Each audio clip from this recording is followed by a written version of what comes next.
What's up, Planeswalkers? You guys know I love counters, and I love tokens, and I love turning counters into tokens and tokens into counters. So I'm excited to break down this Xavier Sal list for you guys. Xavier is a 3-mana 3/3 human fungus pirate with 2 interesting abilities. Both of them have the cost to tap Xavier. The first ability reads, remove a counter from another permanent you control, populate, activate only as a sorcery. And the second ability is sacrifice another creature, proliferate, activate only as a sorcery. So he directly allows us to just turn counters into creatures tokens, or turn our creatures into more counters, which is exactly what I love to do in this game. Xavier Sal looks like a less mana-hungry and harder to combo Gave, who was notorious back in the day for comboing with more cards than there are cards in the game. However, there is something else that separates Xavier from Gave, and no, I'm not talking about replacing white with blue, I'm talking about the fact that Xavier can turn tokens into any kind of counter, not just +1/+1 counters, and that includes loyalty counters. Now this is not a dedicated Super Friends deck, but we do have 11 Planeswalkers that will help fill many roles for us, such as card advantage, interaction, token generation, and untapping of our commander for repeated activations. Normally, I'm not a fan of Planeswalkers in Commander at all. They are like enchantments that can be attacked, and I don't know about you, but I don't like having my enchantments die to my opponents just being able to swing at me. However, this deck being able to go both tall and wide with counters and tokens gives us multiple avenues to protect our Planeswalkers and make sure we can get repeated value out of them. Including this many Planeswalkers also gives our deck high levels of flexibility. Pretty much all Planeswalkers are capable of filling multiple roles in the deck, such as token production and removal. By including Planeswalkers that can fill more than one role in the deck, it allows us to include more synergy pieces without cutting down on our card advantage and interaction slots. At its core, this is a +1/+1 counters deck. Our goal is going to be to get a +1/+1 counter on all of our creatures using Arwen or Master Biomancer, and then we're going to sack some tokens to go tall and overwhelm our opponents with a board of giant creatures. Now we are going to be focusing on Xavier's proliferate ability, but we do have a few good ways to take advantage of his populate ability as well. Cards that put counters on our creatures is the first piece of our puzzle. The second piece is tokens that we can sacrifice to our commander to proliferate. There are lots of Planeswalkers that can make tokens. These are a crucial part of our strategy, allowing us to generate tokens every turn to feed our hungry fungus pirate man thing. We also have 2 creatures that generate tokens whenever we put a counter on them. These will also consistently produce tokens for us to feed Xavier. They are also capable of going infinite with our commander and an intruder alarm. I personally didn't include intruder alarm because I didn't want to include combos in this list. But if that's how your playgroup rolls, then feel free to slot this in and it'll power up your deck right away, giving you just a couple infinite combo outlets.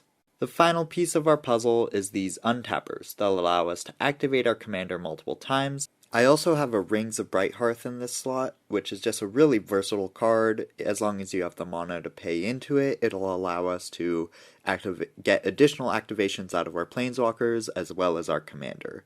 So a very powerful, very versatile card as long as you have the mana to pay into it. And these additional counter adders that will boost our counter production and or double up on our proliferation. I also threw in 2 ways to make non-legendary token copies of a creature that we can populate with Xavier. It's very fun to make just a bunch of Xaviers or Adrix and Nevs. It can get out of hand very quickly. Then we got a bunch of card advantage and 1 tutor. Green Sun Zenith is super flexible, allowing us to get our key pieces or get a Grist right into play, since Grist is a creature while in our library. For the ramp, we have a focus on 1 mana ramp to make sure we can play Xavier on turn 2. And we have another additional focus on ramp that can tap for multiple mana, so stuff like Gyre Sage, Kami, Wild Growth, Utopia Sprawl. since these will synergize with our untappers really nicely. So our untappers are going to be there mostly to untap our commander when we need it, but we can use them for ramp until we're ready to use our commander multiple times. So having these additional ramp sources tap for multiple sources will turn those untappers into being able to tap for multiple mana. You see how it goes. Astral Cornucopia and Everflowing Chalice are also great in this regard since we can proliferate their counters and their ramp capabilities. A lot of our interaction comes from Planeswalkers, but any that it doesn't, I tried to have either make tokens or be used to add counters as well. I also run a few more board wipes in this list than usual. Since we are a Planeswalker deck, we need to be able to protect those value pieces, but I wanted them to be as one-sided as possible since we are also still a creature deck that aims to generate a huge board state to win. Agatha's Soul Cauldron also has a really cool interaction with Grist, where we can exile Grist under Agatha's since he's a creature while in our graveyard. This will then give all of our creatures with counters on them Grist's loyalty abilities, but they are still creatures, so people can't attack them, and they don't lose loyalty from taking damage.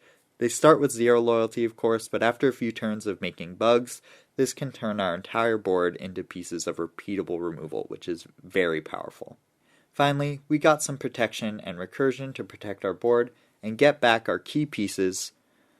Heroic Intervention is great for protecting our creatures, but it's important to note that it does not protect our walkers. So it'll give our walkers indestructible and hexproof, but they can still take damage, and they will still lose loyalty from taking that damage.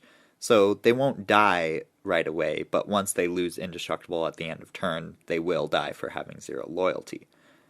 But that isn't the case for our other board protection spell, and this one is crazy. Ripples of Potential is probably the best Counters Matters card printed last year. It phases so it can dodge exile removal and, protect our Planeswalkers from damage. It works for Planeswalkers because it just says permanent with counters on it, and it proliferates. And usually when Wizards makes a card and tax proliferate onto it, they make it cost 1 or more mana than what you would normally see for that card. But they didn't do that for this one. It costs the exact same amount as Heroic Intervention. The card's just super powerful, and if you have a counters deck with blue in it, I highly recommend you pick one up. For the recursion, I made sure they could get back both creatures and Planeswalkers for a maximum of flexibility, which is a large strong suit of our list. I also run a Luxior Giada's Gift in this section because if you equip it to a Planeswalker, it'll turn it into a creature, so now that Planeswalker can no longer be attacked and won't have its loyalty counters removed. And also, this will make it so if we ever get the Ozolith and Luxior in play, or we get some kind of situation with Grist and Agatha's and we have a bunch of creatures with loyalty counters, we can then move those counters onto a Planeswalker.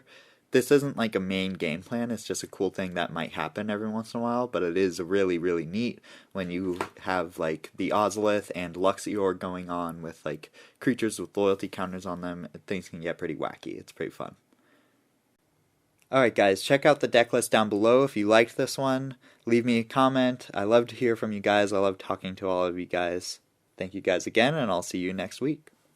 Alright guys, that's going to do it for this video. Remember to like and subscribe to my OnlyLands for the spiciest deck content on the internet.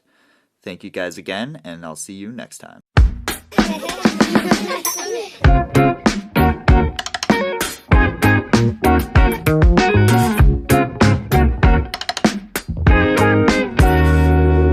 Walking down the street, everybody looking at me.